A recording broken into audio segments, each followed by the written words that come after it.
So when we feel that responsibility, this often also drives into perfectionism, people pleasing, and overworking. So those were the other elements that really started to come out strong for me here.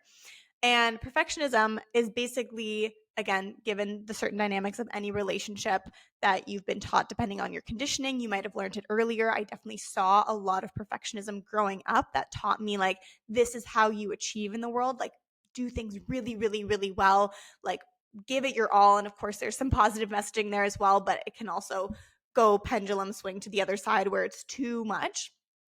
And essentially, especially in the scenario and in these two big situations, what it really taught me was the better that I could show up, the more validation and attention I would receive.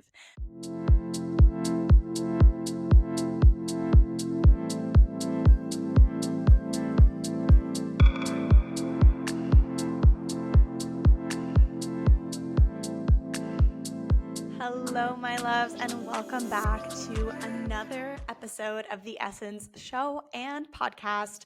Today, I am back with another episode specifically in the series Live in Essence. So literally, this series is about living your life in your true magnetic essence. However, my name being Olivia and most of the close people in my life actually calling me Liv, this is where I like to go deep into my life and my stories and my path to sacred success. But of course, like, this is a story. This is something that's going to allow you to pull out pieces of the things that I share and be like, okay, how does this resonate with me? Does this sound like me in my life? Is this something that I've been going through? And I'm a huge, huge, huge fan of storytelling. I love listening to stories. I love being the person storytelling. And I was actually just listening to one of the episodes of the Armchair podcast the other day that a friend had recommended to me. And it was the interview with Jane Fonda. And her story, if you haven't listened to this episode or the Armchair podcast in general, I highly recommend it. It is so good. And her story is just so captivating. It is so much about how she moves through all of these different levels and phases and experiences in her life and how they've truly shaped her into the person that she is today. And the way that when we listen to other people's stories and storytelling being an ancient art form, literally how knowledge and wisdom and teachings were passed down in the past, hearing the stories is a way for us to tune in and pick out or receive pieces of wisdom, messages that we can incorporate into our own lives. And of course, seeing someone else walk a similar path that we feel like we are now walking, or who's a few steps ahead of us and who can say, hey, like, I remember when that happened to me, or I remember when I went through that, and this is how I moved through it. This is how I dealt with it. And I mean, that's one of the reasons why storytelling is so powerful. And I know that my story personally is not a unique story. It's very much something that a lot of us can relate to. It's not nuanced what I teach. It's not a standalone in isolation kind of thing. This is something that so many of us move through, whether we're talking about like my personal story that I'm going to dive into today, or whether it's simply about, the way that we're working, the way that we're taught to achieve and strive for success. All of these things are things that we collectively understand and go through. The burnout cycles, the feeling like we're not enough, the imposter syndrome. And just to reference that Jane Fonda episode one more time, at the very end, she was like, oh my God, I was so nervous to get on this podcast episode with you today. And he's like, what are you talking about? Like, you are Jane freaking Fonda. And she's like, yeah, but those things just never go away. So the question is really like, how do we deal with them? How do we move through them? How do we support ourselves in the things that we want to do? And now I'm fully going off on a tangent. But essentially, welcome to the Live in Essence series, where I'm going to dive in a little bit deeper into the storytelling aspect, and for us to just kind of have like a girl chit chat conversation, over drinks, over coffee, like this deeper connection, this vulnerability, this space to really share. And of course, me sharing is going to be a call and an invitation for you to share as well. And I would love to hear your responses, your stories, your thoughts, your feelings, all of those things in the comments below of the YouTube show, or even in the podcast review. That would be so lovely to just start connecting there. So if you are ready to dive deeper and alchemize a life of sacred success and a life that's really truly based in pleasure, I do have a few spots left open for one-on-one coaching. So if you want to see if the energetics and success coaching is for you, you can apply and book a call below in the link in the description or in the show notes, so we can just have a little chit chat, a little bit deeper than just on a podcast. But like I said before, a little over tea, coffee, drinks, and really see what is potentially out of alignment for you, and if this work is in alignment for you to actually bring the things that you desire into your life. So let's just dive into this episode because now I've been chatting for a very long time. So let's do the damn thing. So what I really want to talk about today, and this is a series that I've put a lot of thought into over the course of planning it, and so there's a couple really good episodes that are going to be coming out here, but I'm really breaking it down into like specific categories so that as you go through the series, you can be like, oh, is this kind of what I resonate with? Is this kind of story something that I can relate to? And then you can actually get the storytelling and the information, the transformation, because I'm obviously going to be giving some tools and teaching and coaching tips in here as well, based on where you feel like you're at. So this is really kicking off this series, and I'm going to be talking about the beginning of my journey with this. So really what that comes back to is like, where do I come from? How did this all begin? How did this all start? And really, as the title portrays, once upon a time, there was a perfectionist people pleaser. Like that is where our story begins. So if you're someone who has resonated with being a people pleaser or a perfectionist or an overachiever in the past, or if you feel like you currently are one, or you even just have like a few tendencies about it, like maybe that's not your general or your default, but you're like, ooh, I notice in some situations I tend to lean more into that direction, etc. This episode is for you. If you don't resonate with people pleasing, perfectionism, overachieving, but you're still feeling exhausted, drained, or unclear about your purpose, unclear about what your next step is, feeling unfulfilled with what you're doing, trust me, there is a message in this episode for you as well. As personally a recovering overachiever, recovering people pleaser, recovering perfectionist, this is my story. And of course, this is a story, or this story in itself has brought me to the work that I do today. So the story begins at the very beginning, and it really begins in childhood. And that's where most of our stories begin. And when we talk about people pleasing, overachieving, and the way that we show up to work, and I would love for you to think about that in your life right now as well. Like, how do you show up to work? What is your process like? How do you feel when you wake up and you start working in the morning? How do you move through your day? Are you super overly structured? Are there tons of to-do lists? Are you like really rejecting the structure and you're just like, let's see what happens? Do you feel ambitious towards what you're doing? Like all of these small little elements of who you are come from the root of who you are, which is your childhood, like how you were conditioned and basically groomed to be. So for me personally, I was born in the US. Where are my East Coast ladies, girlies, people, humans, amazing souls at? I was born just outside of Boston, actually New Hampshire, so not just outside of Boston, but we'll leave it there in Portsmouth, New Hampshire. And I lived there until I was 6. That's where my dad was working. And so that's where me and my 2 other brothers were born. And I really, looking back, realized how I placed that place, that literal geographical location, and also time in my life in this little pretty flowery memory box. And I kind of started to frame it as my happy place. And this meant that when things were challenging or when they were hard or when I was really struggling later on in my life, I would wish for that past and I would kind of bring myself back to that time where everything was quote unquote perfect and I didn't have to worry about things. And there's a lot of things that go into that and, too much to just, go deep into this episode, but of course we can chat about it. And if you are like very, very curious, I will make another episode on like that specifically. But there were 2 big events that kind of kept pushing me to want to go back to that time in my life where there was this pretty flowery memory box. And I'm like, this is safe for me. This is good. This is known. And the first one was when I was 6 years old and we left the States, the only thing that I had ever known, and we moved to Germany. This is where my dad is from. This was always in the plan for my parents, for him to move back to Germany to continue his work closer to his family, actually stepping into his family business. And so when we moved there, I didn't speak a word of German. I was put into the German school system, and I really started to step into the story of I'm small. I don't want to speak because I don't want to be laughed at. I feel really left out. I feel a lack of belonging, like even moving through that. And that actually was a theme that continued for a long time, like 10 years plus after that, of feeling like, I don't know, am I North American because my mom's Canadian and we always went back there? Am I German? I don't really feel like I fit in Germany though, because there's always been this like different past. And like these are all very small, not highly traumatic things at all. However, when you're really internalizing these things as a child, you start to create stories and realities around that. And then, of course, however you're brought up, whatever the morals or belief systems or the way that your parents condition you to be just completely naturally is going to feed into that. So again, maybe you had a situation like that where there was even a moment where you felt like left out of a friend group, or where you didn't feel a sense of belonging, or you're like, oh, I don't really want to be here because being at home doesn't feel safe, or something about this environment doesn't feel safe. And it could mean that it was literally unsafe, like quite physically you didn't feel safe, or you weren't receiving the love that you desired, and so things felt unsafe in that sense.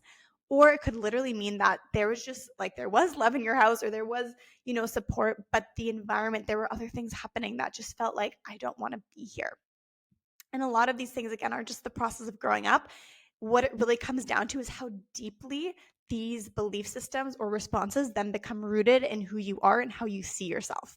And then, if they are rooted very deeply, we tend to carry those with us as we move forward. The second thing that happened, the second major turning point life event, was when I was 11 years old. So pre-adolescence, just about to become a teenager. And this is also a phase where you're really trying to figure out who you are, right? Like, especially as a girl, um, there's some cattiness. Girls can be mean. There's more like psychology behind friendships. Your body is changing. Suddenly you feel like you can't do all the rough housing, running in the dirt things that you did when you were younger, that kind of the boys did. And you're starting to look around and see, what are other people doing, and how do I fit in here, and how can I make sure that I fit in, right? And so when I was 11 years old, my parents got divorced. And actually, it was a longer process, but the divorce began. And so, without going into the actual inner workings of that and honoring their privacy, it really brought my whole world crashing down. Like, everything that I had known, and already feeling like this sense of like, ooh, I don't really feel like I belong here. Like, everything, I wish I could go back. I wish I could go to this happy, flowery memory box. And then this on top of it was like carpet ripped out from beneath me. I don't know what this world is anymore. And with the complicated relationship dynamics that came up between them, but also like between us in general, it also played into how I responded here, right? How I was feeling, like not feeling like I was getting the attention that I wanted, not feeling like I knew what was happening, not feeling again like that safety, that security, that stability, like that all shifted, right? So again, thinking to your life, like, was there something that happened? And it can again be something small. It doesn't have to be this huge big thing, but maybe it was, that really created the sense of lack of stability, lack of safety. Maybe there's even a feeling of abandonment, like the person that I know is no longer there in the way that I know them to be for me. And just have like a little reflection on that. Basically, what this led to for me, and I think this is going to be the interesting part for you to hone in on and kind of weave out what resonates for you in your life, is first and foremost eldest child syndrome. But more than that, it led to really increased perfectionism, people pleasing, and then also overworking. And so basically, with this life event, or with these life events, and of course other conditionings that perpetuated these belief systems and these ways of being, essentially that drove and rippled into the person that I ultimately was becoming, and then the way that I ended up showing up for work, for school, like in those next couple of years, at university, in the jobs that I had. Like, it all fed into that, from these conditionings and how we thought, or how I thought I needed to be in order to receive the love, validation, belonging, etc., that you want as a child. So first and foremost, like I said, eldest child syndrome is huge. If you are an oldest child, my God, do I ever see you? And let me know in the comments for sure. Raise your hand, eldest child. And especially if you're like, I know what eldest child syndrome is, I have recognized that within myself, let me know below. And so basically, eldest child syndrome is the responsibility that you take on, especially if you have a dynamic in your upbringing, and when you're quite young, so still quote unquote a child, where you feel like you need to step in and kind of take responsibility because there's either a parent that's absent, or a shift in the power dynamics or the responsibility dynamics. And so you really feel like it's your responsibility to take over to an extent. And there's definitely like these feelings of like needing to show up for others, making sure everyone else is taken care of, being the one who parents. And maybe you felt like you needed to parent your siblings or parent your parents from time to time because they like weren't showing up in the ways that you expected them to anymore. And of course, be the one that everyone turns to first. Like, oh, can you just pick up your younger brother from school. Oh, can you just do this thing? Can you do that thing? Or if something goes wrong, why didn't you pay more attention? Why didn't you take better care of them, et cetera, et cetera? Does that resonate with you? So I definitely felt this. And again, like everyone has their own experiences and opinions of this. And I do want to just honor my parents and say that they did the absolute best that they could. And they really did show up through it all, even though they were really going through it themselves. But for me, there were a lot of those times of like, okay, it's just me and my brothers right now. So I got to step up. I have to make sure that they have their homework done, that they have their stuff for an overnight, like at my dad's place now, for example. And there are all these like little things that it's kind of like when we talk about emotional labor between relationships and like the gender roles in a home environment. And there's all these little things that we don't really think about. And when it comes down to it, then it just weighs on us. It becomes this other burden that we're potentially carrying that we don't see. It's invisible. So when we feel that responsibility, this often also drives into perfectionism, people pleasing, and overworking. So those were the other elements that really started to come out strong for me here. And perfectionism is basically, again, given the certain dynamics of any relationship that you've been taught, depending on your conditioning, you might have learned it earlier. I definitely saw a lot of perfectionism growing up that taught me, like, this is how you achieve in the world. Like, do things really, really, really well. Like, give it your all. And of course, there's some positive messaging there as well, but it can also go pendulum swing to the other side where it's too much.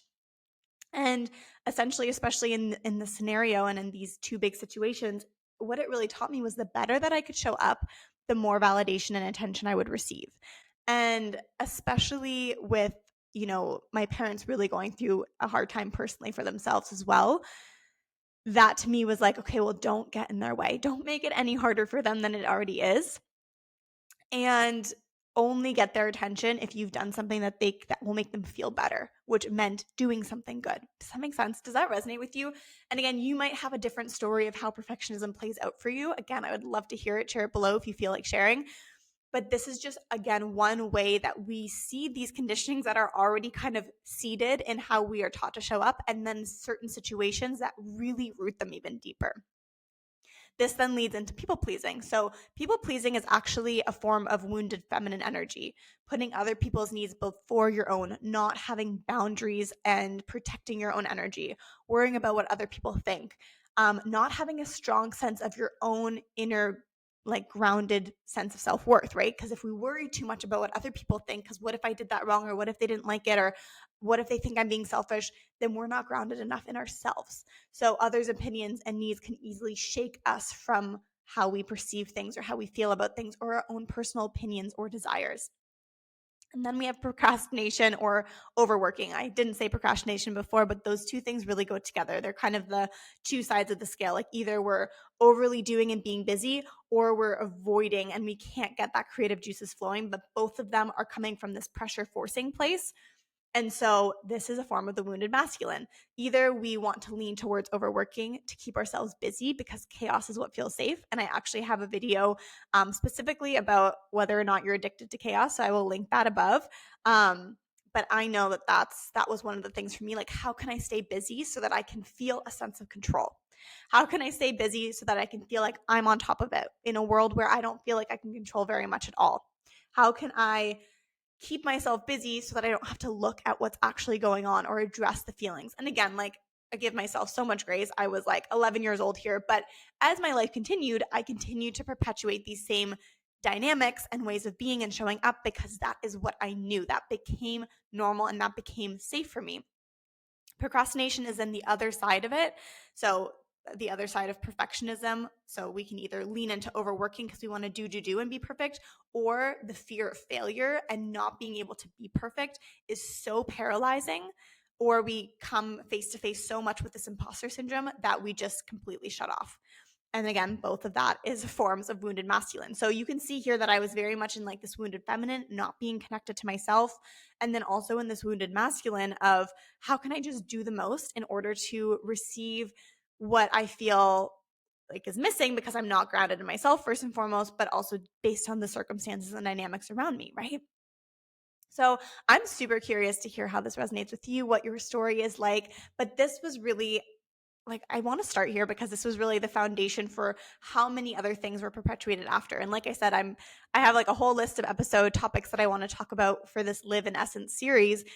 But everything is really based off of this foundation of how I felt like I needed to show up to work. And that leads into the illnesses that I had, the period pain and like disconnection from my cycle that I had. It led into what I believed was possible for me and like what I did in my life, the relationships that I had, all of these things. So this is why this is the foundation. But I really want to hone in and bring this back to you because I see this with so many driven women is that we are so busy and we're so focused on the things that we want to achieve that sometimes we don't even realize that there's a really fine line between proving and pleasing everyone else or really pleasing your own desires and yourself, right?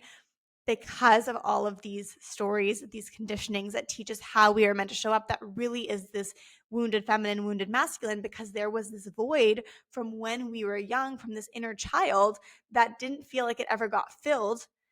Therefore, now when we're adults, that void still feels empty, and your inner child is like, let's please fill it. What can we do to feel good again? What can we do to get this validation? What can we do to feel whole within ourselves again? And based on how we've been taught to work and show up and be successful, it's like, well, if I can only be successful, then I'm going to feel that way. If I can only get these things, then I'll feel that way. Well, how do I do that? How do I get that success? Well, I have to work really hard. I have to prove myself. I have to prove my work. I have to prove my worth. And so we start to go back to these wounded ways of working, this masculine model of work, this hustle culture, the survival success mode, in order to obtain the kind of success that we feel will fill that void. Does that make sense? So this leads us to glamorizing the grind, right? Prove to me that this is worth it. Prove to me that I'm doing it right. And so I was literally doing that. I was trying to do everything right. And like I said, I was getting sick. I was feeling ungrounded in myself. I was really just staying busy to create some form of consistency, even though that in itself didn't feel good and it obviously wasn't serving me. So, this is why that balancing of the masculine and feminine energetics within you creates sacred balance. Like, this is where we start to really hone in on balance because we need to understand what's happening in order to heal the way that we're showing up and the symptoms that are showing up, right? So the real problem really isn't that you're stuck in people pleasing or stuck in perfectionism or stuck in a loop of overworking. And that's what I had to recognize for myself because of course we can see that as the problem in our lives, right? You can see quite obviously that like I'm low on energy. I don't have enough time. I'm doing so much and I'm not moving forward, right? The deeper problem is actually number one, that society tells you that this is good, that this is where you are worthy, that this is the way to be working. And number two, that if you're feeling unhappy, so for example, you're procrastinating, you're low on energy, you don't have enough time, that really what you need is just better strategies or like an extra hour of sleep, right? We're not actually going into the deeper stuff. So actually, that stuff is wrong, right? Like, we don't just need a better strategy to stop procrastinating, or we don't just need an extra hour of sleep. Probably some more sleep would be good, but that's not the extent of it. We need to go deeper. It goes so much deeper than that, and understanding what your story is, and that's why I share my story with you today, is going to help you uncover that.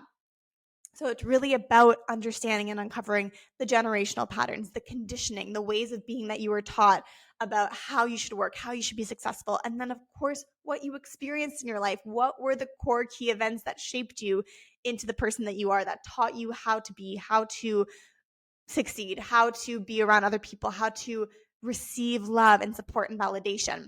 Because if you're just trying to make changes to your structure, then like have a better structure in place, have a better system, that is actually going to feel really unsafe. Because if you're not people pleasing anymore, so let's say you put a better structure into place to have better boundaries around people pleasing, but you're not actually going deeper to understand where does this come from and like how can I shift this within myself? How can I fill that inner child void so that I don't feel the desire to people please in order to get validation and affection? It's going to feel really hard to shift the way that you're working, for example, to hone back on the people pleasing because your identity is literally built around it. So it's going to feel unsafe. Does that make sense? So we have to shift it on that deeper level first. So if you are a people-pleasing girly, raise your hand because you are not alone. Or if you're a perfectionist or an overworker, or again, a recovering perfectionist, a recovering overworker, and you are still looking for that balance of, okay, I want to achieve big things. Like I know that I'm here to do fucking amazing shit in this world, because you do have that fire and that motivation within you, but you're also recognizing that it's feeling really hard. You're feeling frustrated on that journey. You're feeling angry because you take 2 steps forward and 3 steps back. Like everything feels like this pull and tug the whole time. So now you're listening to this and you're like, okay, well, I also want to heal from these old narratives, right? You're recognizing that that deeper work is where the magic fucking happens. I want to heal from these old narratives that are holding me back. I want to step out of trying to fit in to this mold that I kept feeling like I needed to do to be successful, this good girl success. Oh my God, we could talk about the good girl all day long, but that is perfectionism. That is people pleasing, like showing up to get that validation. Like essentially the outcome of that, the physical manifestation, is the good girl narrative, the good girl archetype, right? If this is you, then it is time for you to unleash your goddamn inner essence and really step into your sacred era of sacred success and alchemize a life of pleasure. And that is exactly what we're talking about here, right? That's exactly what I'm here to support you with. That is exactly the journey that I went on, because I see how much it was sucking the life out of me. It was sucking the energy out of me. And it was just making me feel like I was constantly falling short, right? We're constantly seeking worth externally, then we don't have enough overflowing within us. So this is literally the start of shifting everything. So whether you're a coach, you're a healer, you're a mystic, an entrepreneur, a professional, this space is for you. This work is for you, and this transformation is for you. It is 1000% available to you. It is 1000% possible for you. So I'm going to leave it there because I could talk about this all day long, and I don't want this to be like a 30+ minute podcast. The whole point is that this is short and sweet and gives you like a little support, a little hug, a little showering of magical love on your commute to work or wherever you are off to and wherever you are listening to this right now. But if that is something that is speaking to you and you want to dive deeper into this work, let's have a chat about it. Like I said in the link below, you can actually book a totally zero pressure alignment call where we'll literally just talk about like, where is this misalignment happening in your life? What are 2 things that you can do right now to shift yourself into alignment? And of course, if this work is truly aligned for you, what the next steps are. And like I said, zero pressure. I'm here to support you. We're here to have a little nice chat. So you can do that below in the description. Otherwise, I'm going to sign off here, get off the soapbox, and yeah, let me know in the comments below how this episode resonated with you, if you like this series, because then I will definitely release it more often then. And please subscribe to my channel, follow along on the podcast on Apple Music or on Spotify, share this episode with someone that you love, and I will see you here next time.